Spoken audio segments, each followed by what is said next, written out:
Hello everyone, this is Seb Sanford and welcome back to my channel.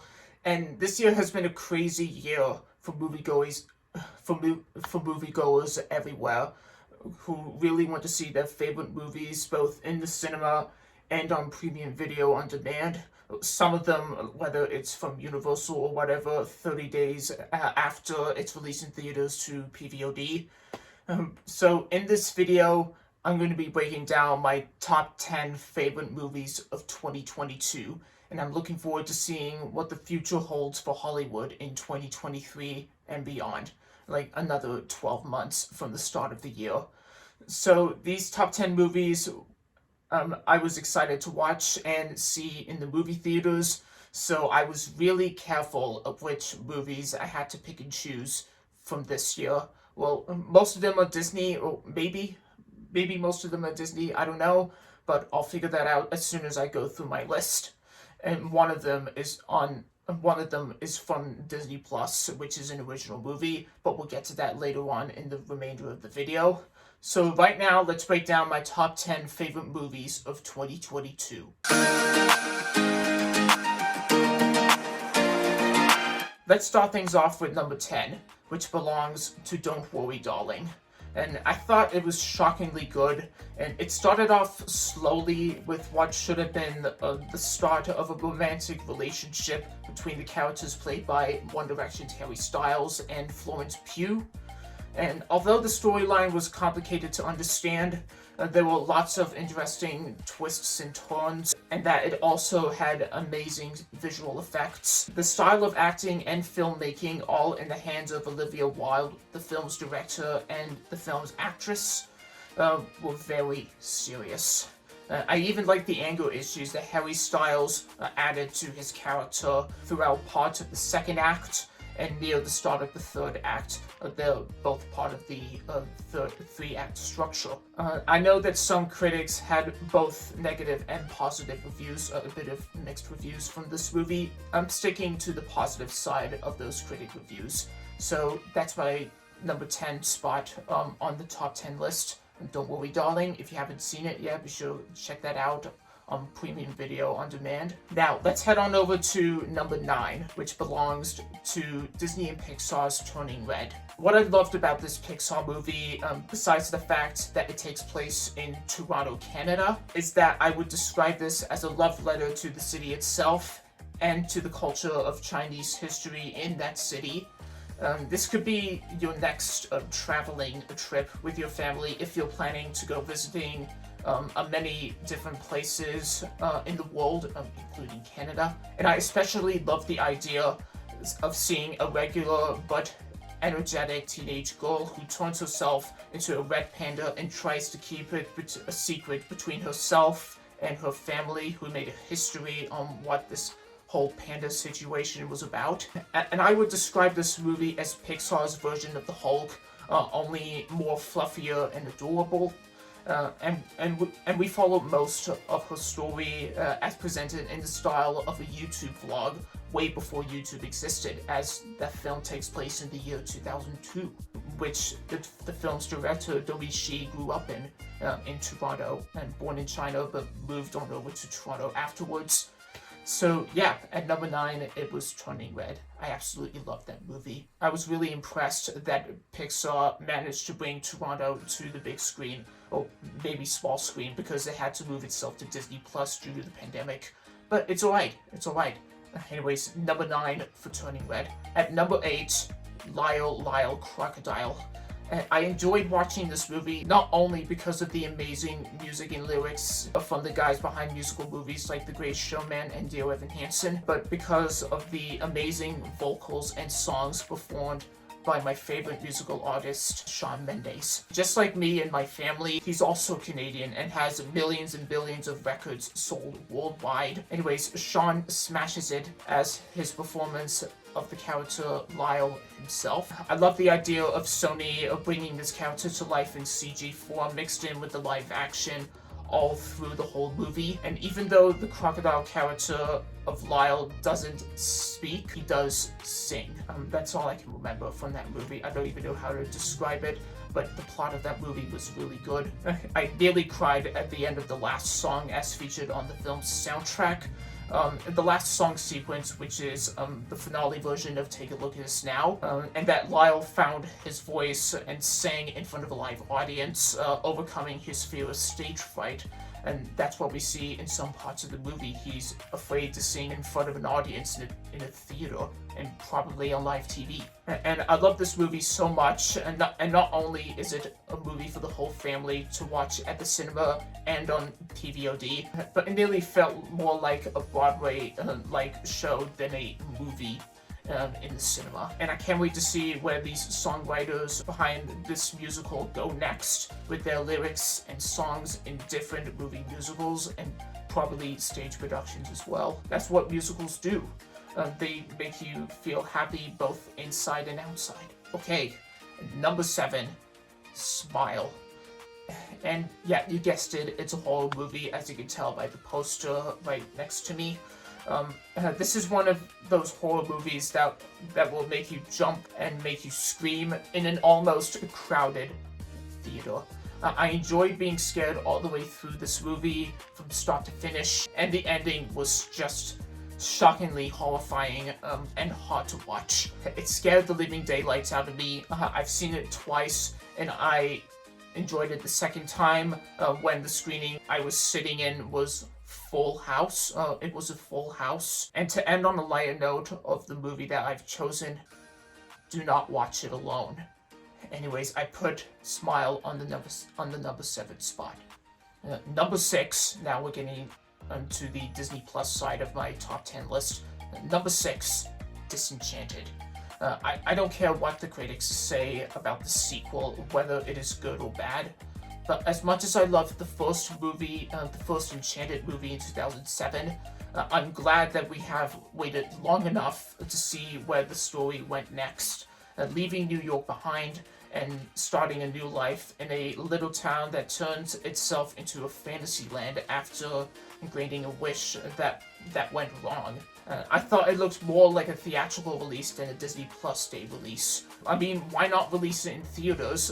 But I enjoyed watching it at home. I've seen it twice on Disney Plus, once at Euro Disney and the second time at the comfort of my own home in the middle of nowhere land. Amy Adams did a great job playing Giselle, the Giselle character once again, and what effort she has put into this version of the character herself. Whilst Idina Menzel from the Frozen movies and Wicked and the first Enchanted movie managed to put on a show and gave us a song that made me cry every time I hear and listen to it, both in the movie and on my music library. I added the following song to my Disney playlist. It's titled Love Power. If you haven't listened to that song or heard it in the movie, you have to check that out. And however, there is a moral to this story, and here it is. Be careful what you wish for. That's number 6, Disenchanted. Now we head on over to my top 5 movies on this list. Starting at number 5, Sonic the Hedgehog 2. This sequel was so much better than the first movie back in 2020 pre-COVID, as it had all of the same visual effects as used on the characters themselves, including Sonic, but with the addition of a better storyline. We can't have the Sonic sequel without having new characters per movie, and we are introduced to that we have known and loved from the gaming franchise, bringing them to the biggest screen possible. Even though this was Jim Carrey's final movie before his retirement from Hollywood, I enjoyed his comedic performance of Ivo Robotnik a second time, as he has already played this character twice. And I can't wait to see where the franchise goes next, with a third movie coming in 2024. So be patient, everyone, for this third movie. Patience is all it takes. Alright, number 4, I Want to Dance with Somebody. It's a biopic movie about the late, great Whitney Houston, who was the queen of pop back in the 80s. As a Whitney Houston fan, I did enjoy Naomi Ackie's performance as the Queen of Pop. The guys at Sony Pictures and TriStar was set out on a mission to find the perfect actress to play the part of this amazing music artist, and it looks like they managed to pull it off, making Naomi's acting performance similar to Whitney Houston herself. going over the trailers that I watched and reacted to months before the film's December release. Also, when she appeared on an episode of The Graham Norton Show, which I did have a go at watching before seeing this film in Toronto, Naomi did sing a few lyrics of the selected Whitney Houston songs as featured on the soundtrack and in the movie itself, whilst most of the movie had her lip-syncing almost all of the greatest hits throughout the late legend's music career. I found this very similar to what Rami Malek did with his performance as Freddie Mercury in Bohemian Rhapsody in 2018. And if you're a Whitney Houston fan, then this should be the perfect biopic movie to watch in the theater either before Christmas or after Christmas, let's say Boxing Day. So I put I Want to Dance with Somebody at number 4 in my top 5 list. Alright, number 3.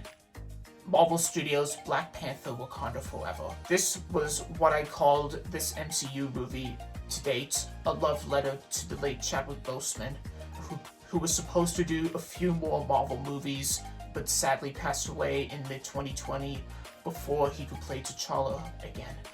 And this was quite an emotional roller coaster for me, being a fan of all the Marvel Cinematic Universe movies, and the Black Panther movies included. And watching Letitia Wright's performance as T'Challa's sister Shuri, who was indeed passed on to be the next Black Panther of Wakanda. With amazing action sequences and awesome visual effects from the VFX team, the film's director Ryan Coogler has managed to continue the legacy of the Black Panther story and make it more emotional and exciting for Marvel fans everywhere who are inspired by what the world meant to them and Chadwick himself. And near the end of the movie, we do see a few flashbacks of Shuri's time with T'Challa in Wakanda, and it was indeed so touching and emotional once again.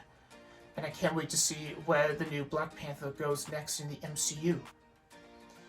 So, yeah, at number 3, there's Black Panther 2. And these next 2 movies also have a sequel, number 2. Movies in each of their franchises. At number 2, Top Gun Maverick. After over 35 years longing for a Top Gun sequel, us Tom Cruise fans had our wish come true, and I was blown away by what Paramount Pictures and Tom Cruise managed to do with this movie and push it to the limit, with fitting 6 IMAX cameras inside the cockpit of the fighter jets with the actors who were training to be like Cruise's Maverick character. There were no visual effects or CGI or whatever throughout the whole movie. But for Tom Cruise being one of Hollywood's greatest actors and stuntmen, I loved the idea of Tom and his team bringing something cinematic and spectacular to the cinema audience by seeing them flying the fighter jets on set in the production process. And it does have a great soundtrack as well, not just bringing back the song Danger Zone from Kenny Loggins in the original classic Top Gun in mid-80s, but adding in 2 new Top Gun themed songs like I Ain't Worried by One Republic and Hold My Hand performed by Lady Gaga, which were really great songs to listen to.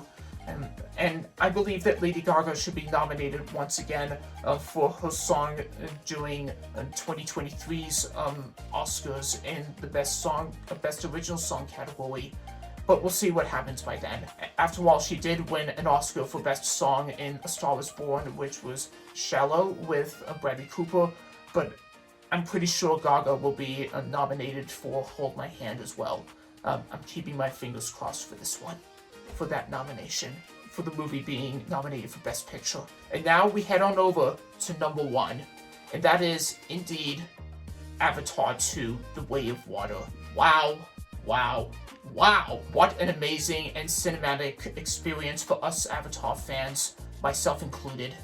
And I've seen this movie twice in 3D on its opening weekend, and I was blown away by all the action scenes and also the underwater scenes with Jake Sully's children, all in the hands of Jim Cameron and his VFX and CG teams at Disney and Lightstorm. Just the 3D is so intense. It just makes audiences want to go back to the land of Pandora after waiting 13 years for another movie like this one.